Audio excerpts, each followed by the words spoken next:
Hello বন্ধুরা, আপনারা সবাই কেমন আছেন? আশা করি আপনারা সবাই ভালো আছেন। বন্ধুরা দেখুন, এখানে আমি আধা কিলো চিকেন নিয়েছি। এটা আজ আমি তোমাদের দেখাবো চিকেন কাটলেট। এটা খেতে দুর্দান্ত হয়, এটার ঘরে বানানোও খুব ইজি। দেখুন, এখানে আমি একটা ছুরির সাহায্যে চিকেনগুলো টুকরো টুকরো করে আমি কেটে নিচ্ছি। তোমরা চাইলে একটা বটি সাহায্যেও কাটতে পারো, কিন্তু আমার এখানে ইজি হয় ছুরি দিয়েই, এই জন্য আমি ছুরি দিয়ে আমি পুরো চিকেনটাই টুকরো করে কেটে নিয়েছি। দেখুন কি সুন্দরভাবে কেটে নিয়েছি। এবার আমি একটা চিকেনটা ধুয়ে একটা মিক্সির বাটির ভিতরে আমি দিয়ে দেবো। এখানে আমি ছোটো বাটিটা ইউজ করব না, কারণ ওটা ছোটো বাটিতে ভালোভাবে ভিজবে না, তার জন্য আমি মিডিয়াম সাইজের বাটিটা নিয়ে নিয়েছি। দেখুন এভাবে পুরো চিকেনগুলো দিয়ে দিচ্ছি। প্লিজ প্লিজ বন্ধুরা, তোমরা দেখো ভিডিওটা আর ট্রাই করো আর সাবস্ক্রাইব করে দিও। এবার আমি এখানে 5টা-6টা কাঁচা লঙ্কা দিয়ে দিলাম আর দিয়ে দেবো 1 মুঠি ধনিয়া পাতা। তোমরা চাইলে ধনিয়া পাতা স্কিপ করতে পারো, কিন্তু ধনিয়া পাতাটা দিলে খুব সুন্দর ফ্লেভারও আসে আর খেতেও দুর্দান্ত হয়। আর এখানে আমি 1 চামচ ভরে আদা আর রসুন দিয়েছি। একদম পুরো মিহি করে পেস্ট করা না, এটা অল্প একটু দানা দানা মতনই আছে, এটা এইভাবে দিয়েছি আমি। তোমরা চাইলে পেস্টও দিতে পারো।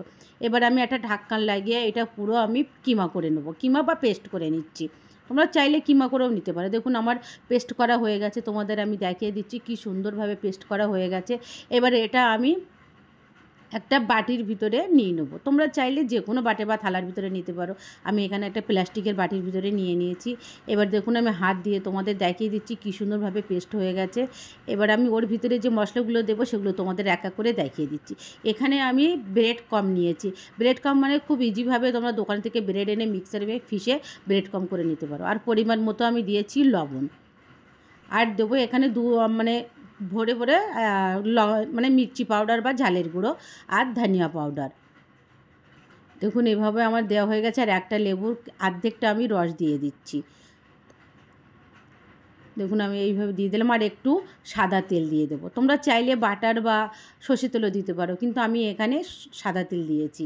এবার এটা আমি হাতের সাহায্যে ভালো করে মাখিয়ে নেব, যে পুরো মশলার সঙ্গে চিকেনের সঙ্গে যেন ভালোভাবে মিশে যায়। দেখুন আমার মিশানো হয়ে গেছে, কি সুন্দর দেখতেও লাগছে। তোমরা এভাবে একবার ট্রাই করো, খুব ভালো লাগবে। গরম ভাত বা বিকেলে চায়ের সাথে স্ন্যাক্স হিসেবে বা বাচ্চাদের টিফিনে ভালোভাবে। এবারে আমি একটা প্লেট মতো নিয়েছি, ওতে একটু সাদা তেল নিয়ে নিলাম হাতে লাগিয়ে। এবার আমি একটা ছোট করে দলা মতো করে কেটে নিচ্ছি। তোমাদের হিসাবে তোমরা যেরমভাবে দলা করতে পারো সেইভাবে করে নেবে। এবার দুটো তালুর সাহায্যে আমি গোল গোল করে একটু হাত দিয়ে দাবিয়ে দিয়েছি। দেখুন কি সুন্দর করে গোল গোল হয়ে গেছে। তোমাদের আমি দেখুন এভাবে করে দেখিয়ে দিচ্ছি। তোমাদের দেখুন কত সুন্দর দেখতেও লাগছে। দেখুন আমি এতটা কাটলেট আমি করে নিয়েছি।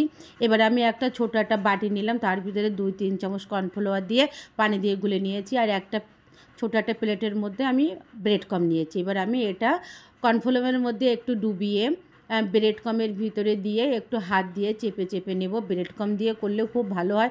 তোমরা চাইলে বিস্কুটের গুঁড়োও দিতে পারো, কিন্তু ব্রেড কমটা আমার কাছে বেশি ভালো লাগে, আর এটাই ইজি বলে মনে হয়।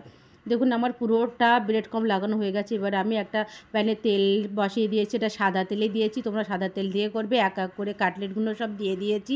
দেখুন কি সুন্দর দেখতে লাগছে।